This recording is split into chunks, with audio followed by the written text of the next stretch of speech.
네, 우리가 오늘 맥주 감사절 또 절기로 함께 모였습니다. 오늘 유튜브 채널에 좀 많이 알려진 분이 나와서 이런 얘기를 하시더라고요. 감사와 끌어당김의 법칙을 연결하셔가지고 일단 감사를 하면은 온 우주에 좋은 기운이 몰려온다. 이렇게 얘기하시면서 그렇게 될 때 이 뇌가 합리적인 이유를 찾아내게 된다. 왜 감사하는 거지? 그러면서 온 우주에 거기에 합당한 이유를 찾아낸다는 거예요. 그래서 제가 그러니까 또 MC가 오 하고 감탄을 하는 장면을 보았습니다. 그래서 제가 아 이제는 우주까지 끌어당기는 시대가 됐구나. 굉장한 자의식의 시대다라는 생각을 하면서 아마 우리가 감사를 해야 된다라는 것이 감사 기계가 되라는 얘기는 아닐 것입니다. 감사는 구원받은 영혼이 할 수 있는 특권 같은 것입니다. 끝없는 인생의 굴레에서 벗어난, 그래서 새롭게 태어난 거듭난 인간이 할 수 있는 자유의 특권 같은 것이죠. 복음의 이치를 아는 이의 자연스러운 순리 같은 것입니다. 크리소스톰이라는 교부는 인간의 근본적인 죄는 감사하지 않는 죄다. 잘 되는 것은 내 탓, 건강한 건 내가 관리를 잘한 것, 잘 안 되면 하나님 탓이나 다른 사람 탓으로 돌리는 죄가 있다. 그렇게 얘기했습니다. 에베소서 5장에 보면은 성령 충만을 받은 사람의 특징이 나오고 있습니다. 성령 충만을 받으라. 시와 찬미와 쭉 나오다가 결과가 놀랍습니다. 범사에 감사하며. 그러니까 우리는 성령 충만을 받았다라고 얘기를 할 때 굉장한 은사를 받는다던가 또 굉장히 큰 막 에너지가 파워가 넘치는 것 같은 그런 생각을 하게 됩니다. 가장 중요한 결과는 범사에 감사하는 그런 성품을 가지게 됐다라는 것입니다. 하나님의 축복 선서도 굉장히 놀랍습니다.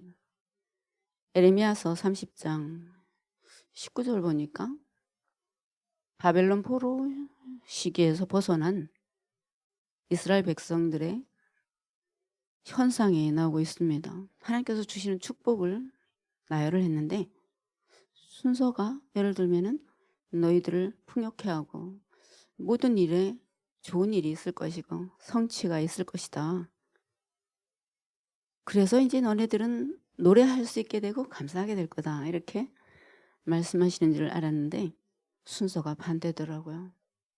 하나님께서 정말 너희들을 잘되게 하고 복되게 하시려고 하는데 그 첫 번째 특징이 감사하고 노래할 수 있게 됐다는 거예요. 그리고 나니까 그 다음에 풍요에 해당되는 환경적인 그런 것이 보이는 특징을 가지고 있습니다. 그러니까 삶이 내 취사 선택에 있지 않고 자기 자신이나 환경이나 상황에 있지 않고 내 삶의 가장 중요한 주권이 하나님께 있고 그분께 감사하면서 그분의 존재 자체로 말미암아 감사할 수 있을 때 나머지는 거기에 따라오는 현상처럼 돼 있더라라는 것입니다. 감사는 구원받은 사람의 특징이군요. 죄성과의 싸움에서 이긴 사람의 특징입니다. 근데 그냥 낙천성 같은 것이 아닙니다. 정신승리도 아닙니다. 은혜를 아는 사람의 삶의 고지점 같은 것입니다. 그분이 우리의 삶을 주나가고 계시기 때문에 그분이 우리 삶의 모든 것을 아시기 때문에 우리의 기쁨도 괴로움도 때로 성공도 실패도 그 모든 것이 주님의 주권 안에 있다. 그것은 그리스도인이 하나님께서 부여하신 인간의 위대한 자유의지를 어디 둘 건가 하는 선택과 결정의 문제 같은 것입니다. 범사에 감사하라. 삶이 주권이 주께 있으니까 이런 뜻입니다. 신명기 8장 14절 보니까 하나님의 두려움이 나오고 있습니다. 사람만 두려워하는 줄 알았어요. 두렵건대 네 마음이 교만하여 나를 잊을까 봐, 감사를 잊을까 봐, 범사에 나 그러면서 환경과 조건에 매이면서 감사를 잊을까 봐,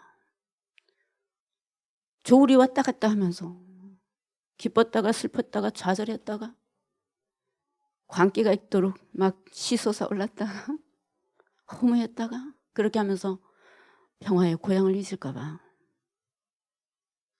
기억의 회로가 고장이 나서 은혜는 망각하고 마음은 교만하고 자기중심으로 이기적인 죄 가운데 늘 있으면서 허무할까 봐, 은혜를 알고 가치의 방향성을 알고 베풀 줄 아는 삶의 형통이 모든 삶이 주께 있다라는 해석을 할 수 있는 그런 사람들의 인식이 바뀐 사람들의 철들어서 저절로 나오는 감사일 줄로 믿습니다.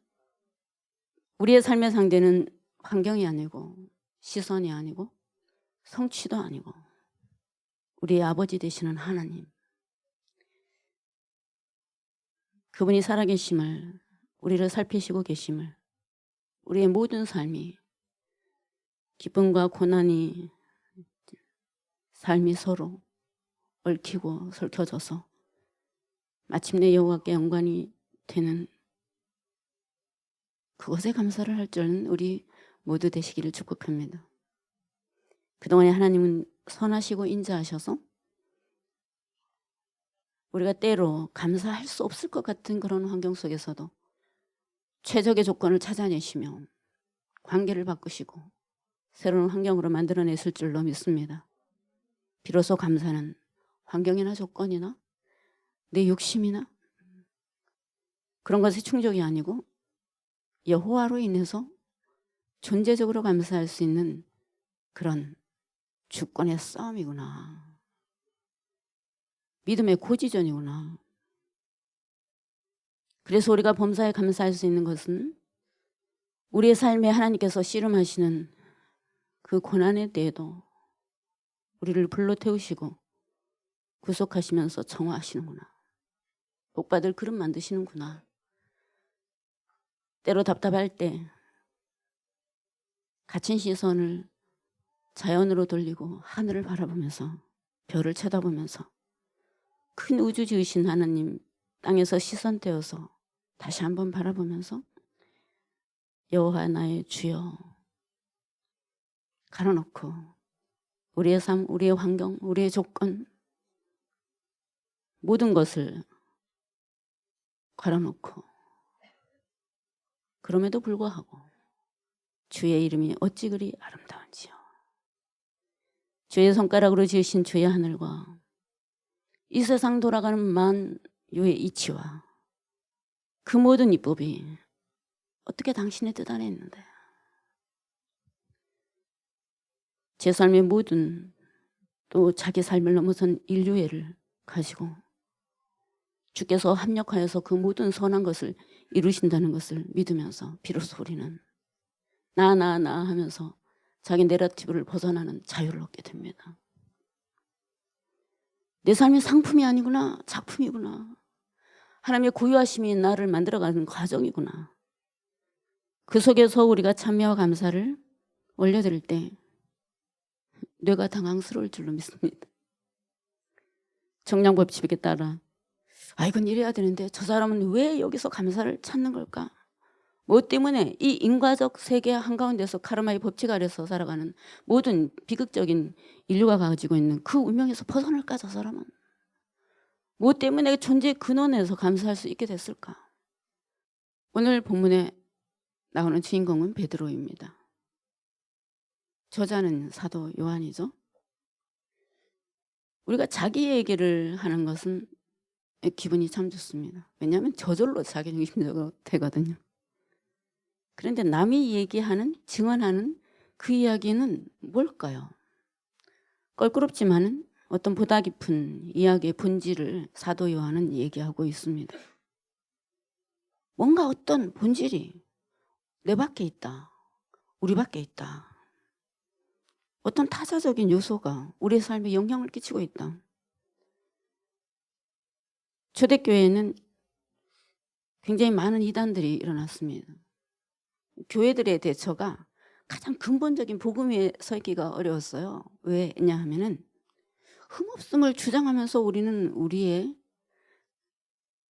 멋있음을 주장하고 싶어 하거든요. 그러니까 교회 지도부를 막 공격하기 시작했습니다. 이단들이. 베드로는 초대교회 수장이었어요. 근데 그는 흠을 가지고 있었습니다. 3번이나 예수님을 부인했어요. 그는 실패한 사람 같았습니다. 그의 호언장담은 어디 갔을까요? 예수님께서 오셔서 베드로야 이렇게 부르지를 않으십니다. 이상한 일이에요. 베드로는 모든 교회의 반석 같은 이름입니다. 사명자들은 누구나, 특히 1등하고 싶어하는 사람은 누구나 베드로처럼 되고 싶어합니다. 그는 성취와 결과와 멋있음과 그런 모든 것의 대표적인 그런 무엇이었습니다. 근데 예수님께서 그를 부르십니다. 요한의 아들 시몬아, 첫사랑의 순수가 담긴 그 첫 믿음의 이름을 부르십니다.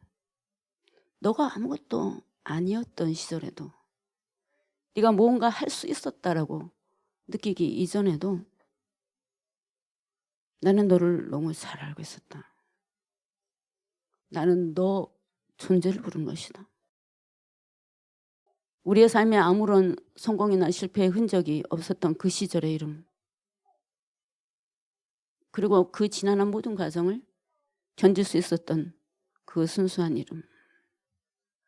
예수님께서 베드로를 만나면서 사실은 정황으로 보자면 그때 너 왜 그랬니? 봐, 내가 너 그런다 그랬지? 그렇게 잘난 척할 때 너 3번 나를 부인할 거라고 했잖아. 그렇게 얘기할 그 시점에 사랑하는 시몬아, 요한의 아들, 굉장히 구체적인 이름을 불러주십니다. 중요한 자격 요건을 우리에게 따지십니다. 우리는 하나님께 신앙생활을 하면서 하나님 앞에서 하나님께 감사드릴 만한 중요한 자격 요건을 하나님께 따집니다. 주님이 이렇게 해주셨어야 하지 않나요? 제가 바라는 것은 이건데 주님께서 이루어 주셨나요? 그렇게 질문하면서 우리는 점점 감사의 출발점이 어디 있었는지 잊어버립니다. 그러고 나서 삶의 시련이 찾아올 때 우리가 궁극적으로 복음에 달하는 가장 중요한 포인트는 뭐냐면은 아무 자격 없는 우리를 당신의 작품으로 만드시기 위해서 선택하셨다. 그리고 구원하셔서 끝까지 씨름하시며 사랑하신다. 자격이 있어서 그렇게 된 것이 아니구나 라고 하는 복음에 도달하게 됩니다. 증명은 그분이 하셨죠. 베드로의 위대함은 도망가지 않는다는 것입니다. 그는 자격 없는 상태로 그냥 있습니다. 주님께서 아무 말 하지 않고 정말 내가 주님께 뭔가 했다라는 느낌이 없는 상태로 도망가지 않고 있을 때 네가 나를 사랑하니? 첫 출발로 돌아갈 수 있니? 내가 너의 삶의 주권을 가지고 있고 내가 너를 사랑하면서 내가 너에게 맡기는 일들을 너에게 맡길 때 받을 수 있겠니? 그럴 때 베드로는 이것이 나로부터 출발되지 않았구나. 내 삶의 모든 일들도 성공도 실패도 특별히 그 다음 장면에서 일어나는 사도행전에서 일어나는 그 위대한 초대교회의 위대한 역사도 나로부터 출발되지 않구나. 그러니까 감사하죠. 우리는 때로 삶을 살면서 나에게서 출발했다고 생각하는 많은 것으로부터 잘 되면 교만하고 못 되면 좌절합니다. 베드로는 자기 확신과 뭔가 자기가 뭔가를 하고 있을 것 같은 그런 자존심 같은 그 자리에서 내려와서 실패감과 죄송함과 죄책감에 눌려 있는데 주님께서 오셔서 그래, 너는 이제 뭐가 근본인지 알겠지? 이제 씨름이 끝났니? 보이는 모든 것들로부터 그것을 붙잡고 씨름하느라고 애달팠던 그런 삶의 고된 세월로부터 이제 자유해졌니? 이 십자가의 부활의 방식이 너는 괜찮니? 그때 베드로는 우리가 살 수 있는 이유, 감사할 수 있는 그 모든 근본에 해당된 거.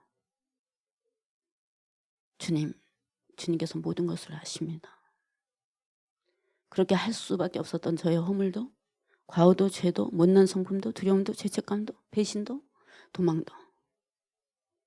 그러나 주님, 저는 주님 곁을 떠나지 않겠습니다. 제 삶의 주권자시니까요. 주님이 제 곁에 그럼에도 불구하고 계속 동행해 주시고 함께 해 주신다는 그것에 감사합니다. 죄송합니다. 이것이 초대교회의 역사를 이룬 가장 중요한 초점이었어요. 이 지점에서부터 성령이 베드로를 움직여서 수많은 사람들을 회개케 하고 돌아오게 하고 주님께로 그런 일들이 일어나는 가장 중요한 핵심이 되었습니다. 다 타버린 저와 같은 마음에 자기가 주인이 되어서 으르렁거리면서 성공하고 실패하고 웃고 울던 심령이 다 진정으로 가라진 후에 괜찮다. 복음은 너의 어떠함에 있지 않다. 그것은 나에게 있다. 그 내가 너를 가장 아름다운 삶의 작품으로, 위대한 삶으로, 그리고 너에만 갖춰진 그런 소서사시를 벗어나서 정말 꿈꿔야 될 제대로 된 삶의 가치로 그렇게 너를 부른 거야. 네, 주님. 감사의 근거가 거기 있었군요. 여호와께. 나는 이제 십자가 생명으로 너에게 들어가겠다. 너는 진실한 하나님의 사람이 될 거다. 너는 이제 다시는 실패하지 않은 완벽한 강자가 되는 것이 아니고 너희는 그대로 나의 일을 하게 될 거다. 나는 단 한 번도 너를 포기한 적이 없다. 이제 실패했으니까 끝난 게 아니고 세상 사람들은 실패하고 모자라고 배신하고 떠나고 그렇게 하지만 억지로 개조해서 쓰려고 하지만 이제 내가 그 모든 것에 상관없이 네가 진실로 네가 살아가는 존재의 이유, 감사의 이유를 알았기 때문에 너에게로 들어가겠다. 성령의 내주 사건이 일어났습니다. 그것이 초대교회가 인류를 하나님께로 인도한 가장 중요한 비밀이었습니다. 이제는 너는 너 스스로 다니지 않을 거다. 네 삶의 과한 애착과 욕심으로 아니면 네 계획으로 네 스스로 띠를 띠면서 다니지 않을 거다. 나보다 더 신뢰하는 것들이 다 깨질 거다. 이제는 내가 네 인생과 생명의 주인이 되겠다. 이 온 우주 만물을 다스리고 끌고 가는 본질이 뭔지 이제는 비로소 알게 됐다. 베드로의 삶은 정권을 맡긴 자의 평화에서 오는 감사였습니다. 그리고 난 이제 진실로 하나님의 나라가 어떤 방식으로 어떻게 진행되는지 어떻게 열매 맺는지 알게 될 거다. 나를 떠나서는 너는 아무것도 할 수 없을 거다. 감사합니다, 주님. 우리가 주님을 떠날 때마다 아무것도 열매가 없게 해 주시옵소서. 주님 감사합니다. 당신과 함께 있을 때 위대한 열매가 맺혀지는 것을 구체적으로 알기 원합니다. 주님. 그 방식과 타이밍과 그리고 하나님의 마음을 알게 해 주시옵소서. 나의 밖에 있던 모든 것이 다 불살라질 때에 주님 고난을 당한 것이 내게 유익이 되었습니다. 그리고 우리의 삶에 감사를 할 수 있는, 열매를 맺을 수 있는, 복된 삶을 살 수 있는 가장 근본되는 것, 네가 더 잘해서 더 성공해서 더 강해서가 아니고 성령이 하시는 일을 네가 하게 될 거다. 하나님이 너를 통해서 하시고자 하는 일을 하게 될 거다. 내가 너를 통해 하고자 하는 작정한 일을, 이미 완료된 일을 하게 될 거다. 그것은 음부의 권세가 이기지 못할 것이다. 삶에 매번 출몰하면서 될 듯 하다가 안 되고 조금 뭘 하다 보면 또 괴로움이 닥치고 그런 일을 하지 않게 될 거다.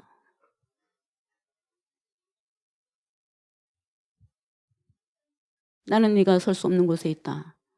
네가 계산할 수 없는 곳에 있다. 나는 끊임없이 네 삶에서 일해왔다. 알고 있니? 다양한 방식으로 일해왔다. 감사하니? 오랫동안 기다렸다 너를. 그러니까 감사해라. 정권을 맡기고 기도하고 품고 움직여라. 내 방식을 믿어라. 진실로 믿고 있니? 그렇다면 감사하게 될 거다. 이제부터 내가 일을 하게 될 것이다. 성령은 어디로 와서 어디로 가는지 알지 못하면 그것을 우리가 예측하면서 우리의 계획에다 끼워넣으려고 한다면 우리는 감사와 기쁨이 넘치지 않을 겁니다. 내가 계획한 대로 됐구나. 거봐라. 안 되면 괴로울 것입니다. 더 내 수렁에 빠지게 될 것입니다. 그러나 주님께서 우리에게 오셔서 너의 주인을 바꿔라. 자유하게 될 거다. 평화롭게 될 거다. 너는 내가 너를 띠띠우는 대로 가게 될 거다. 발을 벌려라. 움켜쥐지 마라. 네가 닿을 수 없는 곳에 있다고 네가 스스로 고집하면서 가던 것을 멈춰라. 나는 네가 닿을 수 없는 곳에 있다. 예측할 수 없는 곳에 있다. 너는 상상할 수 없는 일을 하게 될 거다. 주님 은혜를 알기 원합니다. 삶이 우리 마음대로 그렇게 막 호락호락 하지 않다는 것도 알게 되기 원합니다. 더 겸허해지고 단순하게 원합니다. 미리 다 알던 방식으로 알 수 없지만 그러나 그럼에도 불구하고 하나님께서 감사하고 주님께 참여하면서 노래하며 행복하게 살아가는 사람들에게 너무 아름답고 멋진 일을 우리를 통해서 하기를 원하시면서 너는 나의 보석이란다. 그것을 끄집어내서 살렴. 그렇게 말씀하시는 줄로 믿습니다. 오늘 맥주 감사 주일 상반기가 지났습니다. 주님께서 참 많은 일을 하셨고 우리도 또 열심히 주님께 최선을 다했다고 믿으십니다. 그리고 하반기를 다시 바라보면서 주님, 우리가 정말 주님의 언약을 이루기 위해서 공동체를 함께 모여서 이제 진실로 공동체로서 하나님의 비전을 이루어질 때가 되었는데 혹여라도 우리에게 남은 씨름이 있습니까, 주님? 우리의 삶에서 주권이 아직도 나에게 있는 것이 남아있는 게 있나요? 그것 때문에 괴롭고 슬프고 때로 기뻤다가 또 좌절로 떨어지고 그럼 열심히 일했는데 뭔가 끝이 허망한 그런 영역들은 남아있는 게 있나요, 주님? 알게 해주시고 우리의 모든 근본 씨름이 끝났을 때 우리에게 평화와 감사의 능력 주셔서 믿는 이가 가질 수 있는 가장 중요한 특권 주셔서 매일매일 복되게 하시고 매일매일 주님의 열매 맺는 삶 되게 하시옵소서. 기도하는 마음으로 우리 상반기 돌아보면서 은혜 찬양 올려드리고 기도하는 시간 갖도록 하겠습니다.